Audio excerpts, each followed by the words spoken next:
You're listening to a 58 Ember production. GIRLSCAMP,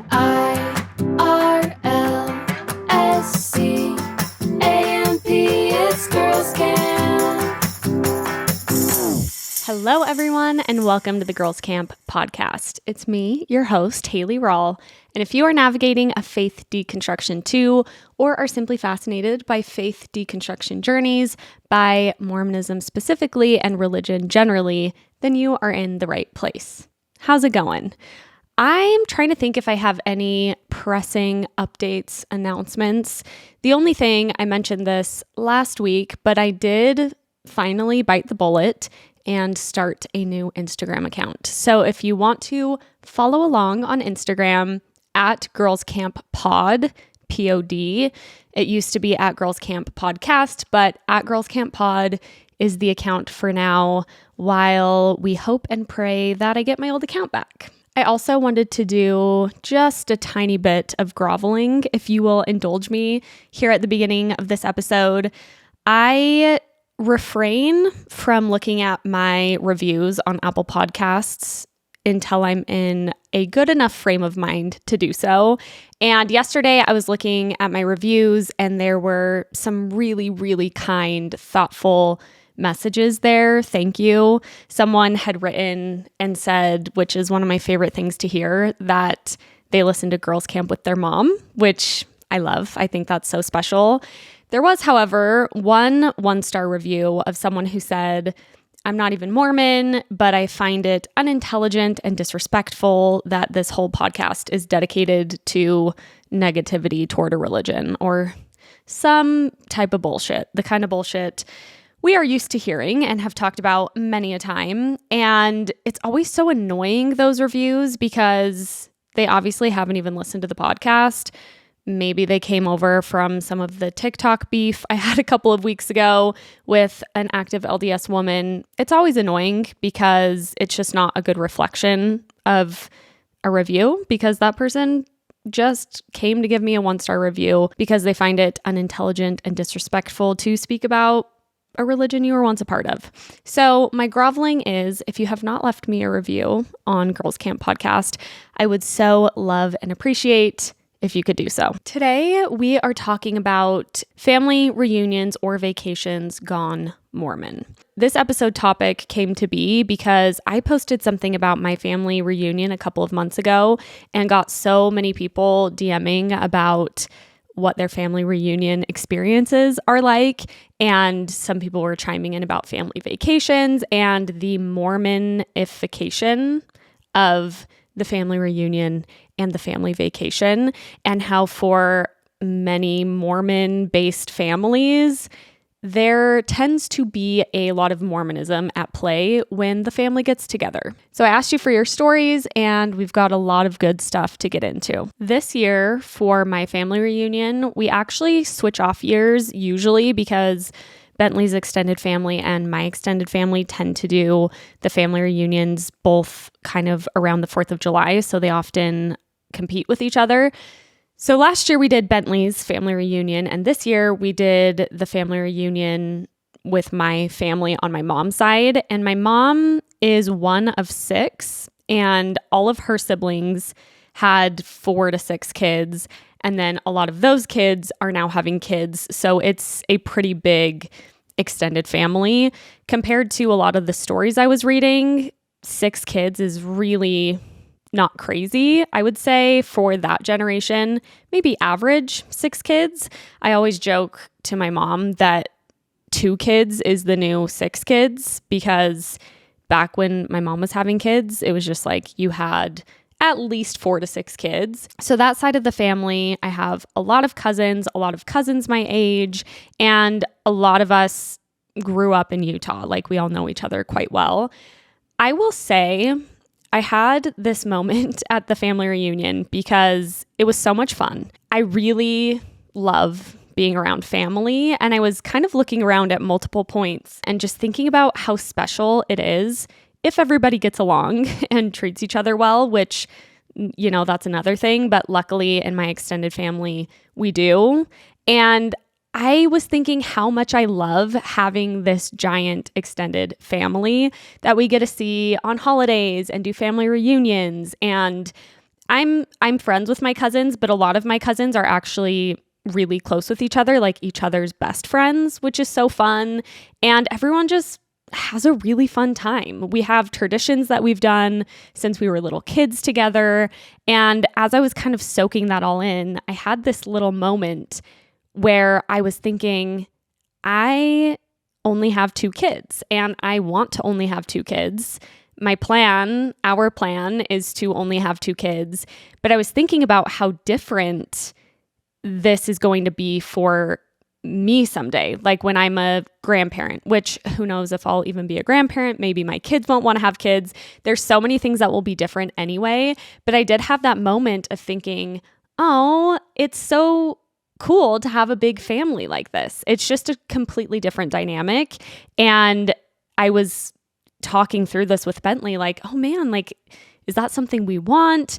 And very quickly, I reminded myself of all the things I already know, which is that I just don't think it's worth, I know that it's not worth, at least for me, having extra children just to hope that someday you have this big family dynamic for so many reasons. The first one being, I hear this a lot too. I actually hear a lot when I've talked to multiple people about having twins, and then they ask if I want more, and I'll say, no, I'm not planning on it. And especially older women will tell me, well, just you wait until they're out of the house. Just you wait until they're 18 and you're an empty nester. It goes by so quickly and you'll wish that you had more.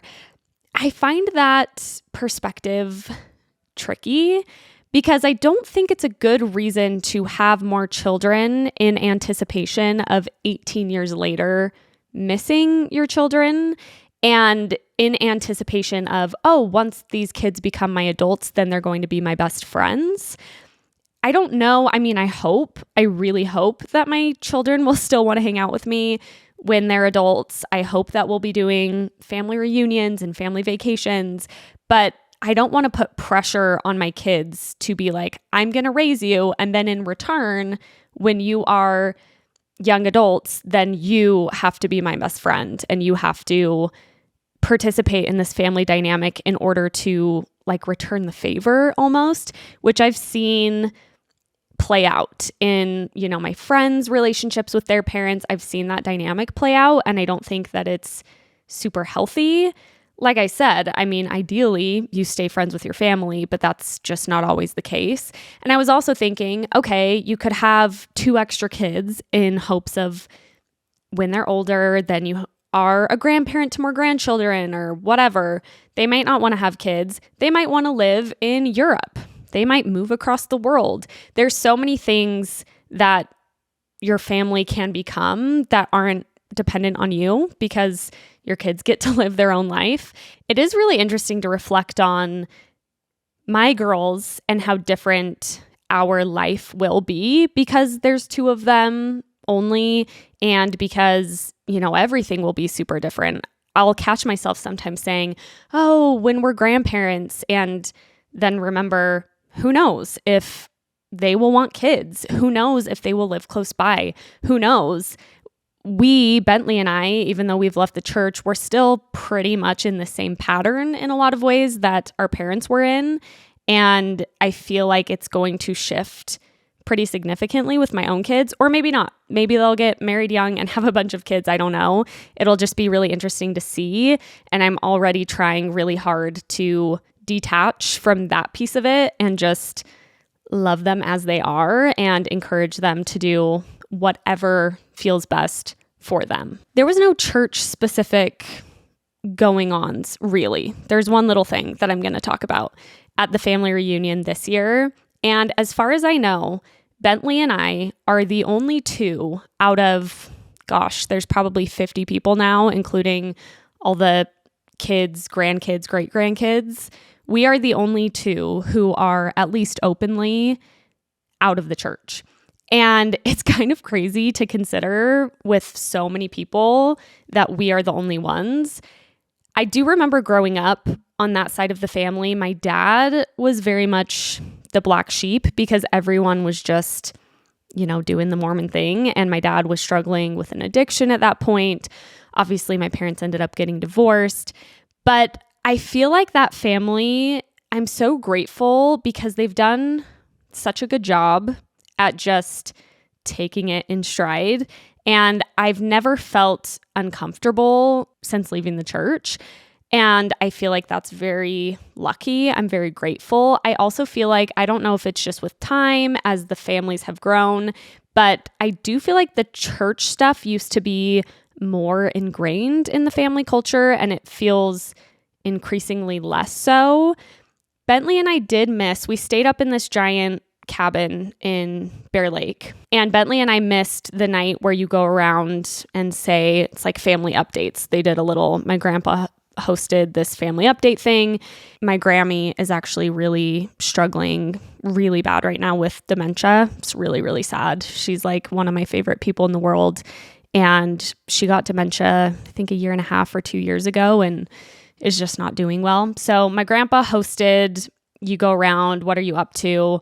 There may have been some religious messaging in that, but Bentley and I were putting the twins down to sleep, so we missed it. Other than that, just no rub as far as religious stuff goes. However, there was one night, I think I was downstairs with the twins and I came upstairs to grab something, and at the door with 2 of my aunts are 3 sister missionaries. Sister missionaries usually travel in packs of 2 or in a companionship, just 2 of them.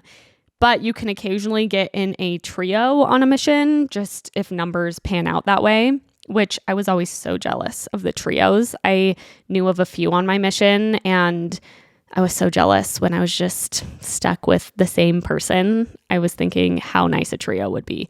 So there's this trio of sisters, and I walk upstairs. I see them standing there. There's a bunch of people upstairs. And I think I looked at one of my nearest cousins and was like, oh, are Bentley and I getting set up? Like, is this a trap? And we were all kind of laughing about it.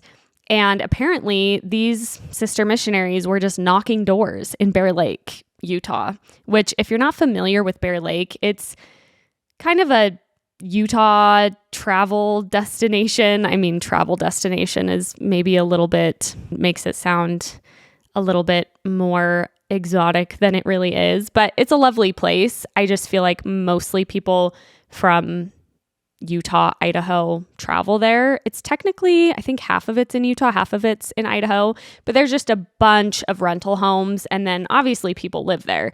But I was thinking, what would it be like to be a missionary in Bear Lake, Utah?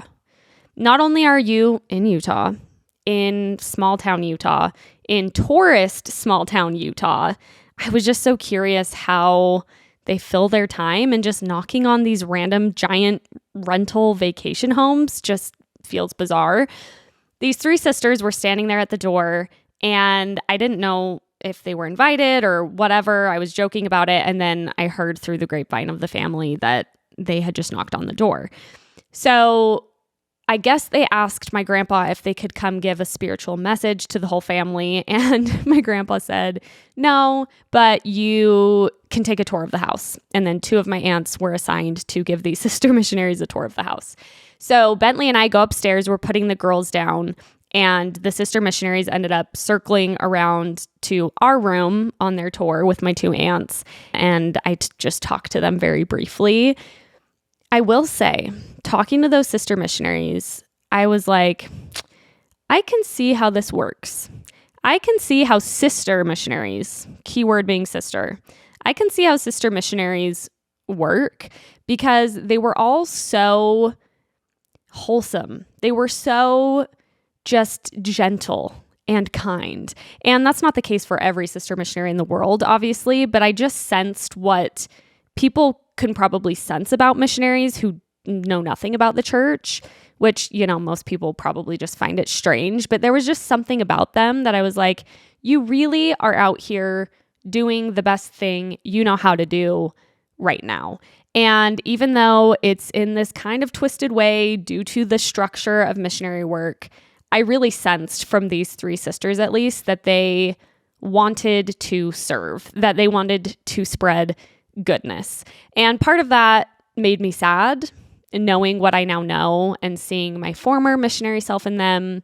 But part of it also softened my cold ex-Mormon heart just a little bit, just to remember, this is part of their journey. And I think they're out here with really good intentions and they seem like really sweet young women, and who knows what the future holds for them. But I did say hi, I was wearing my tank top, and who knows if they wondered about that, because I said I went on a mission too. We just chatted very briefly, and it was interesting. I haven't had an experience face-to-face with missionaries since my last one with the elders, and I would choose sisters over elders every damn time. I'm going to dive into the submissions for this week. The first submission says, I'll keep this short and sweet because you'll be able to guess exactly how awful this reunion was. I come from a big family, 30 first cousins on each side, and when I was 10 years old, for our family reunion, we went on trek.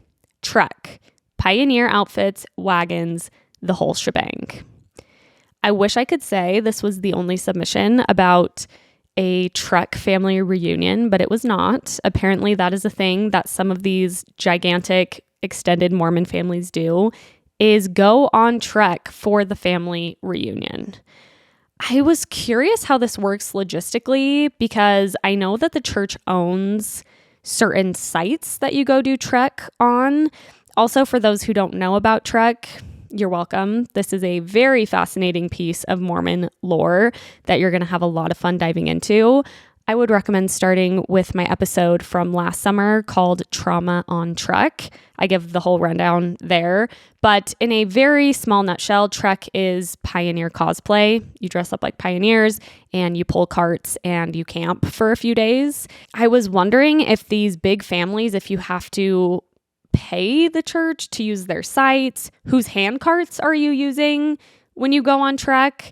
I don't know how that all works, but it definitely sounds like kind of a nightmare to be doing a pioneer trek for a family reunion. There's also just such an assumption in doing something like trek for a family reunion with a lot of people that every single person in that family is so gung-ho about the church and their pioneer ancestry that they are just happy to go on trek.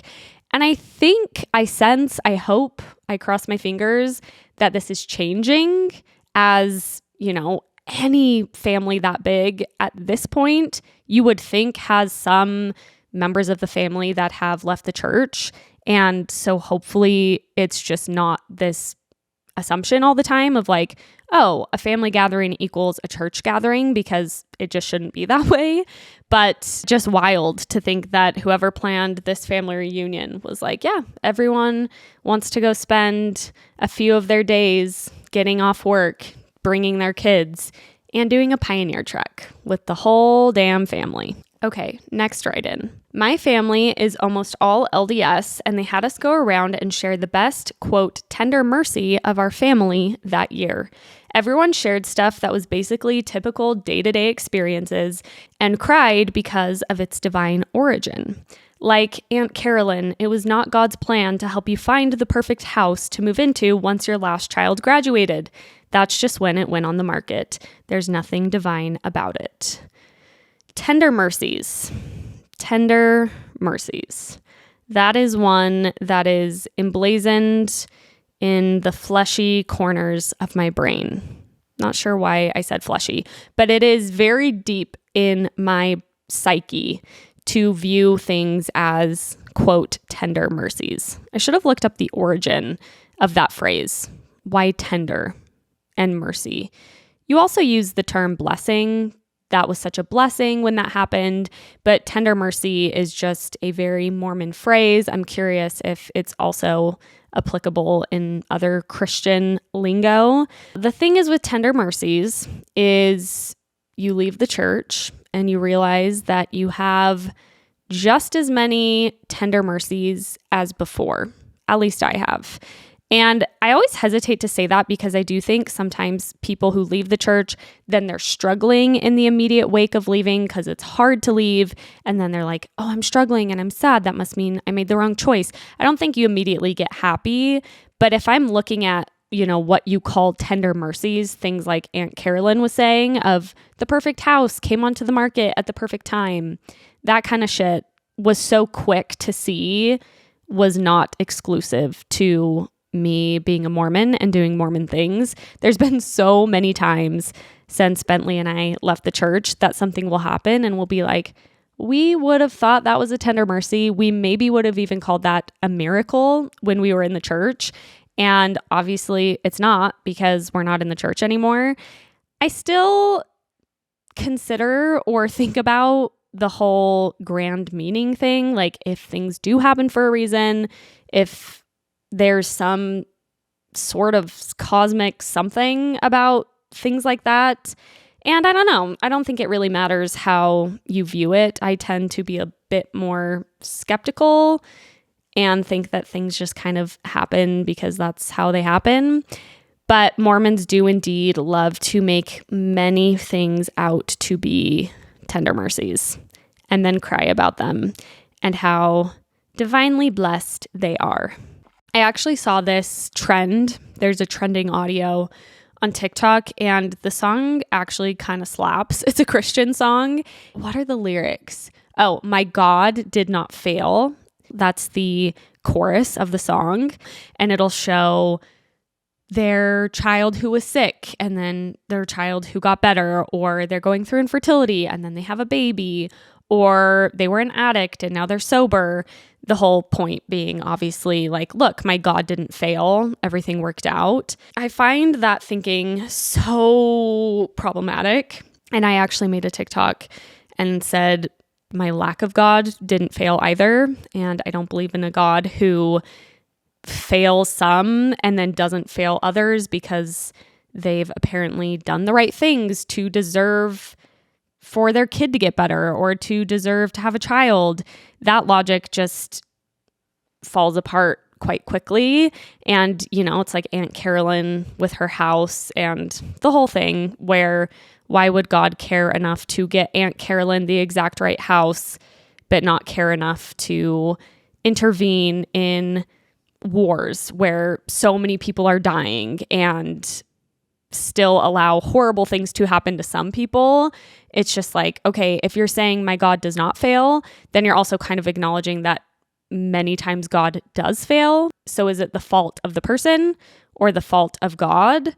I still have people ask me, maybe just newcomers to the podcast, what I think about God, if I believe in God. I don't know. Maybe it's just people who are not Mormon and then they see someone who left Mormonism and doesn't believe in God. And I'll have a lot of times people say like, oh, I'm so sad that Mormonism ruined your view of God and God is actually so great and so wonderful. And that's wonderful if that's how you feel. But I do think that it's not so much that Mormonism left a bad taste in my mouth about the concept of God. I just think that my deconstruction did lead me to deconstruct at least a traditional sense of God. And that's a big part of what fell apart for me. Even as I was deconstructing Mormonism, I think I was already deconstructing God, especially going through infertility, because I was realizing, back to my God did not fail. It's like, do I have to do a certain thing to get God to give me this certain blessing? And that just never sat right with me. Next write-in, this one is incredibly short, not sweet, more scary or strange. It says, family reunion in an old polygamy compound, ... I also wish I could say that this was the only write-in that said that they went to a family reunion in an old polygamy compound. But there was one other person who also said that they did a family reunion at an old polygamy compound. Are these on Airbnb? Like, can you hop on VRBO and rent an old polygamy compound for your family reunion? Apparently so. I'm not sure how else these people are finding these places. It's very strange because obviously not going to be great vibes in an old polygamy compound anyway, but also being with your family, at a polygamy compound feels somehow worse. I don't know. The whole thing just feels like not the vibe for a family reunion, but I'm sure those places just have enough beds and rooms to fit these giant Mormon families. We were on a family vacation, and my mom, who's Mormon, but she's cool to let me be my own person and still loves me for me, told me I can't drink coffee on this trip because my stepdad, who's a strict Mormon and thinks if you do anything against what Mormons believe, you're a bad person, is paying for the trip. She said if he found out we drank coffee, it would cause a lot of problems, and she just wanted to avoid it to have a nice vacation. The coffee debate rages on. I think the verdict, or my opinion on this one, is clear. You should be able to, on a family vacation paid for by your Mormon mom and stepdad, you should be able to go get yourself a cup of coffee on your own dime. You should be able to have that cup of coffee around your mom and stepdad, and that should not ruin a family trip.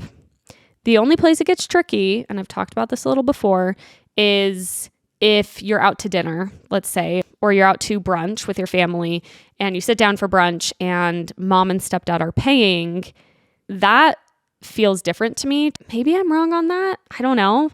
Maybe that's regressive. I don't know.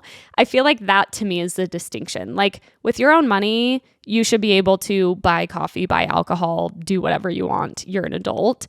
But I do think when you are on someone else's dime, that maybe requires a little bit more respect. I don't know if respect's even the right word, but I don't know if I would buy a coffee if I knew like my mom was paying for it. I do think it's absolutely outrageous to not be able to drink coffee on a family trip because Mormon stepdad will think you're a bad person and that will ruin the trip. I also think mom, bless her heart, I'm glad she's cool. She sounds cool. I do think she should say to stepdad, you need to chill out. And if our adult children want to drink coffee, you need to check yourself. Oh my gosh, I forgot I have another polygamist one I wrote down. And this one's even worse. Listen to this detail. For a family reunion, we once stayed in a massive Airbnb in Beaver, Utah. It was owned by polygamists. I shit you not. The master bedroom had 5 connecting bedrooms and a huge shower with 5 shower heads. This had me reeling. I can see, I'm not super surprised by the master bedroom with 5 connecting bedrooms. You know, polygamist husband sleeps in the master, the 5 connecting bedrooms for presumably the 5 wives, but a shower with 5 shower heads. I thought they had to keep any sexual relations very much just separate, you know, the man obviously being able to have sex with each of his wives, but this seems to imply that they would all be showering together, husband and all 5 wives. Also, it must be the case that these polygamous communities just build their own homes, because what home are you going to find that has a master with 5 connecting bedrooms and a shower with 5 shower heads? So they must be building these places from scratch. I don't remember which family this is. There's a show about, it's not I think there's a show called Sister Wives, but I think there was another show about a polygamist family, and they live in these caves kind of in Utah. Like there's red rock somewhere in southern Utah, and they blasted out the red rock and built these homes like into the red rock. But I think the Sister Wives show, they all lived in the same home. But it seems like a lot of polygamous families, the wives will actually have their own homes, and then the husband will switch from house to house. Think of what a wild experience that would be, to be a wife in a polygamist family and just, you know, it's like Thursday. It's like, oh, I get so-and-so, my husband gets to come on Thursday night. And then the next night he's with someone else. I've actually really been wanting to speak with someone who experienced, you know, growing up as a polygamist and was part of that.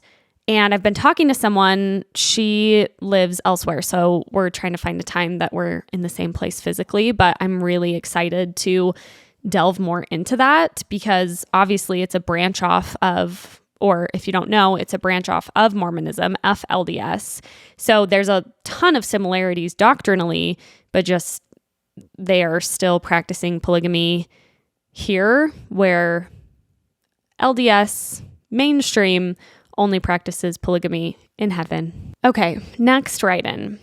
At my family reunion, my aunt told my newly deconstructing sister in front of everyone at the dinner table that she was dooming 2 generations of her posterity if she keeps on living this way, aka wearing tank tops. Also, why only 2 generations? Yeah, that's a good comeback. Like, I thought I was dooming every generation, but only 2, not so bad, by wearing this tank top. I always am curious when I read these stories, what kind of family, especially extended family dynamics, lend themselves to an aunt feeling comfortable telling her niece that she was dooming future generations. Because I understand how this happens in families with sisters and parents and whatever, but I can't imagine listening to my aunt say anything like that about my life. Like, that's just not the relationship I have with my aunts and uncles.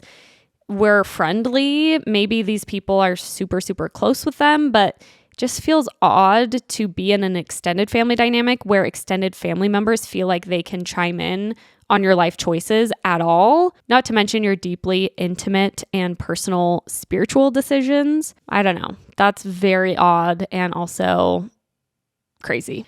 Okay, this one, just hang in there. This one takes some interesting twists and turns. In an impromptu family home evening with my entire extended Mormon family, my grandpa lined up my brothers and boy cousins to represent different generations of our family who have been members of the church. Our family goes back in the church 9 generations. He also made the men raise their hands if they had been a bishop. He did eventually include girls in the lineup, offending my cousin, who doesn't have kids at one point, by saying she couldn't stand in the line because she doesn't have kids that will replace her. He asked everyone to commit themselves to the church by shouting, "Yes." It was so uncomfortable. We honestly are used to it at this point, but it still feels frustrating. I'm not the only one in my family who has left or is half in, half out. I really am sort of fixated on him having everyone commit themselves to the church by shouting, "Yes." It's giving temple, because in the temple, you have to, multiple times when you're making covenants, they say, bow your head and say yes, and then you bow your head and say yes at the same time as everyone else. Sounds like it's some sort of that going on. Speaking of the temple, I was with friends the other night and somehow we ended up talking about the temple, and 2 people there had grown up Mormon but had never gone through the temple before leaving the church. And so the others of us who had gone to the temple were trying to explain what happens in the temple, and we ended up kind of acting out some things. Like, we got up and did this mini prayer circle and we're showing some of the hand signals and whatnot. And it was crazy to see people who grew up in the church not even knowing that that is what goes down in the temple. Like, realizing that even Mormons or ex-Mormons, there's a lot of ex-Mormons who don't even know what happens in the temple and how crazy it is to them. And how crazy it is, period. But something about that, especially because I've been in that situation before where I was telling someone who left the church before they went through the temple, and it had come up and I was like, yeah, when you wear this or that. And they were like, wait, what? And I was like, wait, what? You don't know? It's crazy. And I think what's so crazy about that is that they grew up as members of the church. And still, even as a member of the church, it's so secretive. You just don't know. Like, you don't know unless you go through. And it's so bizarre what goes down in there. Again, I'm going to reference you to another episode where I explain everything that goes down in the temple. Oh, I can't think of the title off the top of my head, so I'll link it. But yeah, sounds like Grandpa at the family reunion was doing some sort of weird bow your head and shout yes. Weird. Okay, next one. So we used to have this super extended family reunion. Everyone descended from this one guy, my great grandpa, who was a polygamist, or my great plus grandpa, so multiple greats. I'm talking good buddies with Brigham Young type of polygamist. You can imagine this family reunion was pretty big, and I also didn't know any of these people and never saw them outside of this reunion. Because there were so many people, we had an auction every year, and the money for it would be used to pay for the next reunion. Well, one year, my parents offered to plan it, and I remember them putting in so much effort. After that year, we stopped having the reunions. I just recently learned that the woman who managed the bank account with the money for the reunions straight up ghosted my parents when they sent her the receipts for what they spent. She literally stole money from the entire extended family. It was always such a weird, uncomfortable event, and I wasn't sad to see it end, even if it came at the expense of some random cousin 5 times removed stealing money from my parents. Getting scammed by a family member is one thing. Getting scammed by a complete stranger is another thing. Getting scammed by a cousin 5 times removed is the most weird middle ground person to get scammed by. It's the one you would least suspect because, again, it's like, okay, a stranger stole all of our money. Okay, my sister stole my money. Like, that's also crazy, obviously, but like you can see how that would happen. But a cousin 5 times removed saw her opportunity to steal the extended family reunion money, and she took it and ran. I'm also confused how this happened because if they're all family, you would think that this person's parents could contact whoever up the line and they could just like get the money back from her. The whole thing is fishy and weird and probably a very good cautionary tale for having gigantic extended family reunions where no one even knows each other. I had to go to some of those growing up where it was like my grandparents' cousins and all their kids, and no one knows who the other people are. It's always just a weird occasion anyway. So as she said, maybe for the best, but super big bummer that your parents put up all that money. I wonder what the 5 times removed cousin ended up doing with it. Next story. Oh, this topic was made for me. I have so many stories I could share. To paint a picture for you, my dad's parents had 13 kids. Right now, I believe the grandchildren count is somewhere near 80. My grandma is quite literally the sweetest soul, and the woman loves a theme. The themes started off pretty harmless. One year was Olympics. Of course, we represented the country where our parents served their missions. Another year was pirates. You get the idea. One year, we did a Harry Potter reunion where my grandma quite literally sewed each of her grandchildren their own cloak and whittled everyone their own wands. This grandma fucking rocks. You get the picture. This woman commits to her themes. So naturally, one year, the theme was Missionary Training Center. The reunion began by giving each grandchild a mission call, and we all read out where we were called. Then the reunion consisted of classes such as Christ-like attributes and our missionary purpose. We would have devotionals, companionship studies, the whole shebang. I wish I was making that up, but I guess you have to appreciate them for committing to a bit. Missionary Training Center themed family reunion. Children cosplaying, getting mission calls and being in the missionary training center. That is crazy. Honestly, I mean, I was going to say maybe kind of fun just to like pretend to get a mission call, but the missionary training center is literally just taking classes on church stuff. So that would definitely not be fun. But that grandma sounds like the most magical grandma ever when her efforts are not channeled into church-related themes like that Harry Potter theme. I want to do that. I'm trying to be better as a new mom. I'm not a crafty mom. I'm not a crafty person. I have some, shame is way too strong of a word, but I don't know. I wish I was craftier, but I don't know if I wish that because I feel like I should be, or if I actually wish that, because I do think being crafty in that way can make things so magical for children. And I'm trying to lean into that a little bit more with my girls being the age they are and just getting into themes and trying to, do the crafty whatever you do around holidays and stuff like that. I still have time to figure it all out. Luckily though, My mother-in-law is the craftiest, most whimsical woman alive. She was born to be a grandma, and she's so good at doing those like little magical, every holiday she's found some outfit and sets up a backdrop, and for Easter they're dressed as bunnies and they're holding live chicks. Like, she's really into that stuff, which is kind of nice because then I feel like I don't have to do it myself. But yeah, as the girls get older, I kind of want to throw down a Harry Potter party and sew them cloaks and whittle them wands.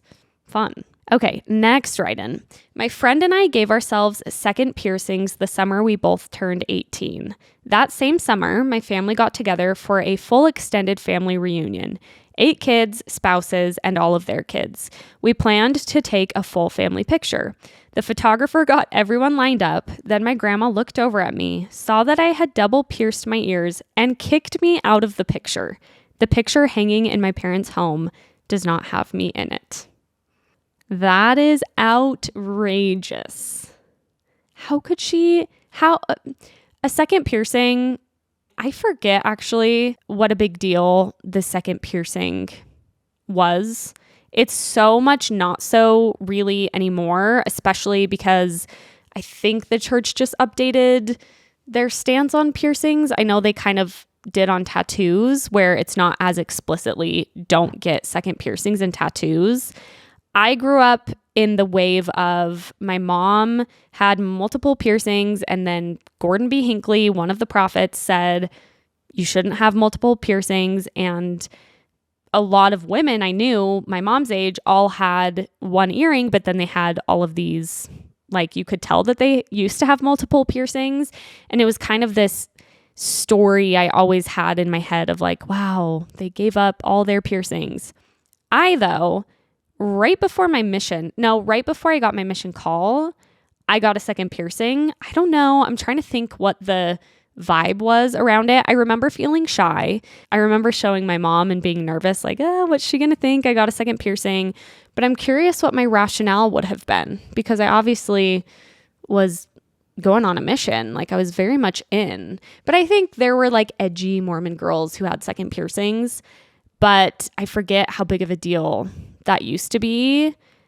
So crazy to kick someone out of a photo for anything like that. But a piercing, you cannot convince me that in a photo of that many human beings that anyone is going to be able to see a tiny little second earring on an 18-year-old's ear.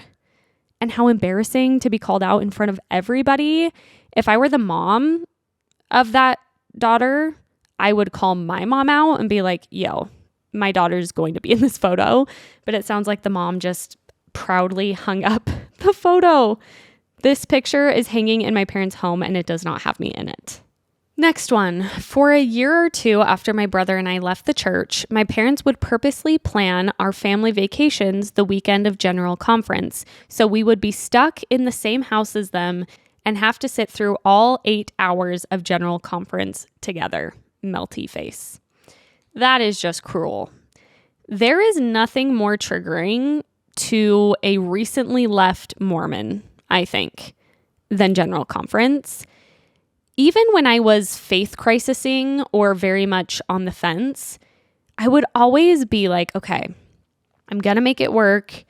I'm going to find a way to make sense of this. And then General Conference weekend would roll around and some stupid shit was always said in General Conference. And it always is. They always got to say something about doubling down on the homophobia. They always got to make a point about people who've left or people in other religions that aren't going to get to go to special heaven. It's just always, there's at least a talk or two that is so not good. So I find this an odd strategy on behalf of these parents. Like, oh, our kids left the church. Let's make sure that they are forced to watch 8 hours of the, quote, prophets and apostles with maybe a woman or two thrown in, expose the worst things about the church at worst, and give mediocre TED Talks at best. That absolutely sucks. And I am sorry you were put through that. If for anything else, the sheer boredom.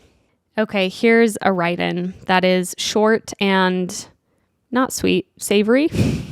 Sorry for that one. Someone says, sloppy joes and funeral potatoes.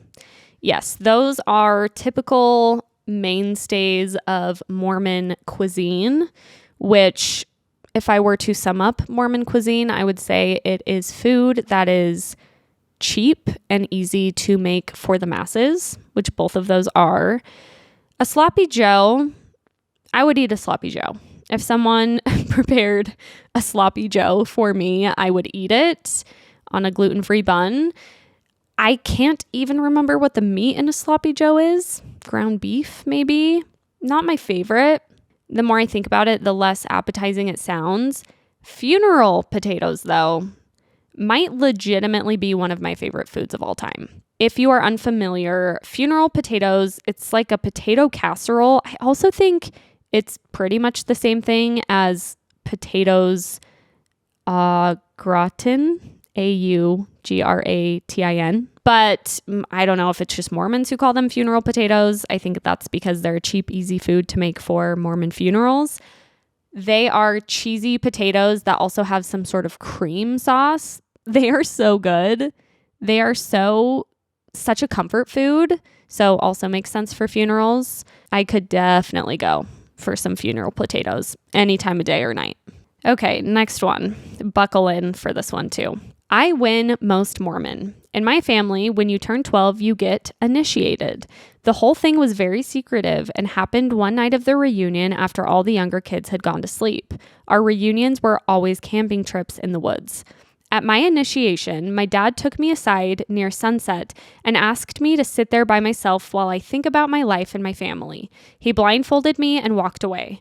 After what seemed like hours, I hear the voice of my favorite aunt. She takes my arm and begins to give me instructions about where to walk and where to step. I'm still blindfolded.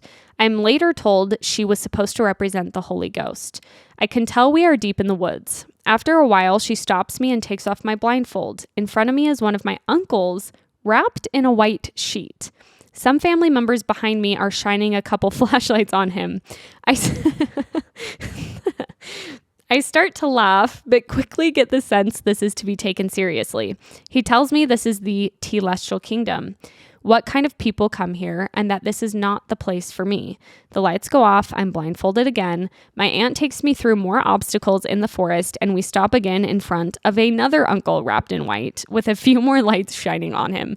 Okay, I'm thinking the wrapped in white is more like a toga. I was imagining the first uncle more like a zombie, or like a just rolled up on the ground, when you roll up like a burrito. Anyway, I'm thinking it's more toga angel adjacent. He gives me the terrestrial spiel. Well, that's a tongue twister. Terrestrial spiel. Tells me I don't belong here, and I'm blindfolded again. My aunt takes me through the toughest obstacles yet, and then I arrive at my third uncle representing the celestial kingdom, shining in bright light. He gives a speech and then tells me to turn around.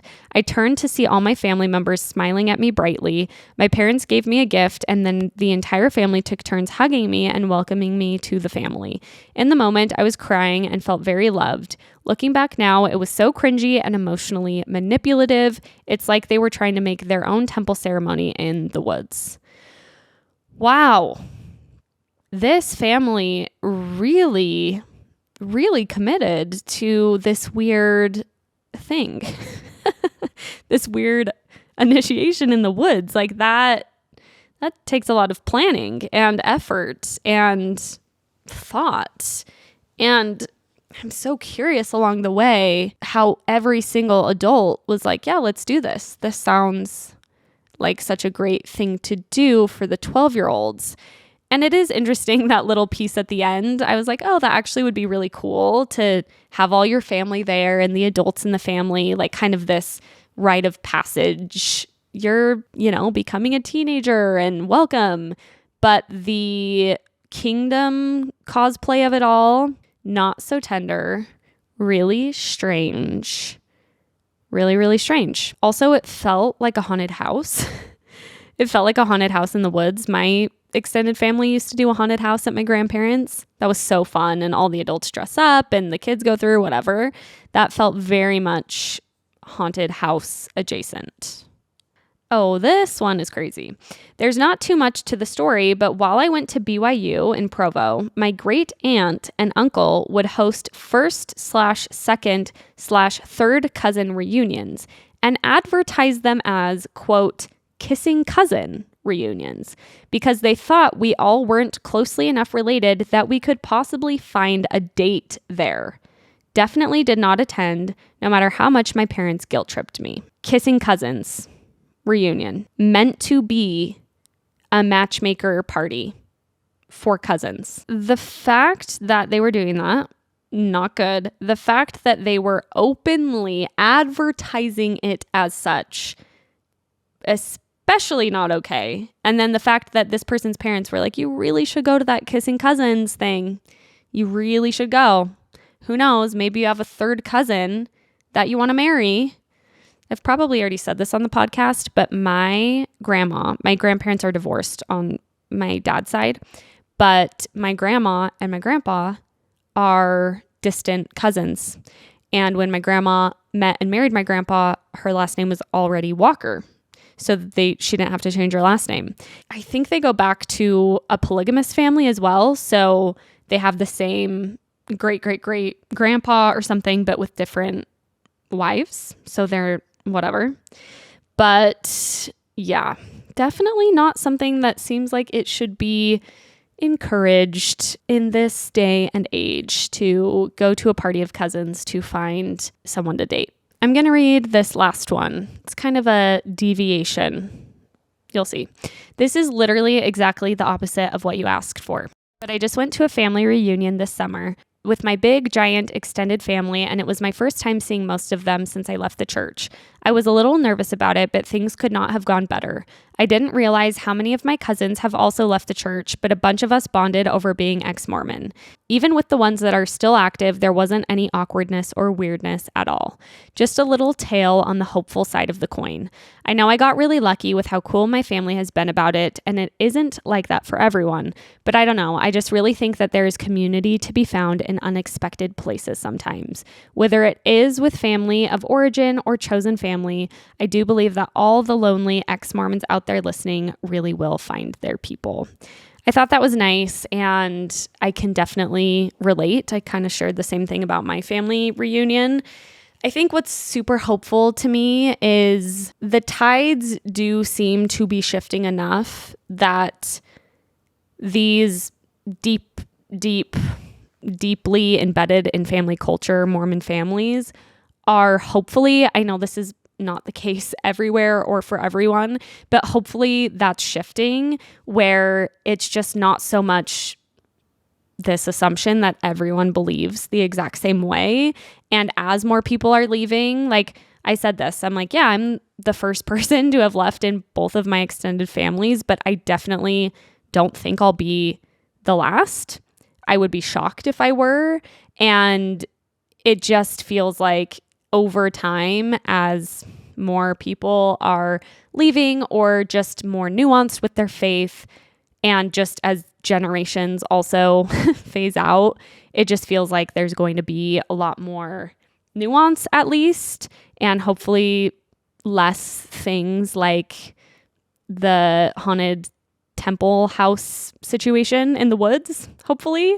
So I thought that was kind of a nice note to end on. And yeah, Mormon extended family stuff can get weird, can get really weird, but I do feel like there's something really special about family. And if you are lucky enough to be able to connect with extended family, I think it's really lucky. That's something I've realized. One of the things I'm really glad for in course of doing the podcast is I just realize again and again, like it's so different for everyone, right? Like leaving the church is so different depending on so many factors, but it's kind of twofold. It's made me grateful for how I've been received in my family, but it's also, I think, given me really, really important perspective of what some people have to deal with and how important it is that we understand that, because even if you get lucky or wherever you fall on the spectrum, Mormonism can fuel really dysfunctional,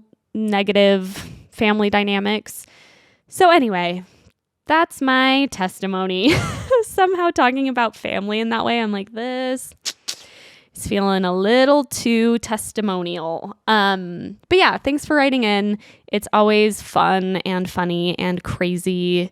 And I love a little niche Mormon religious topic. As you know, you probably do too if you are here listening. Thanks for listening. Like I said, you can follow at Girls Camp Pod. You can follow on YouTube, Girls Camp Podcast, or on TikTok at Haley Rawl. Now all 3 of my handles are different, so I need to take care of that, but that's where you can find me, and I will be here next week on Wednesday, as always. Until then, have a good week. Talk to you soon. Bye.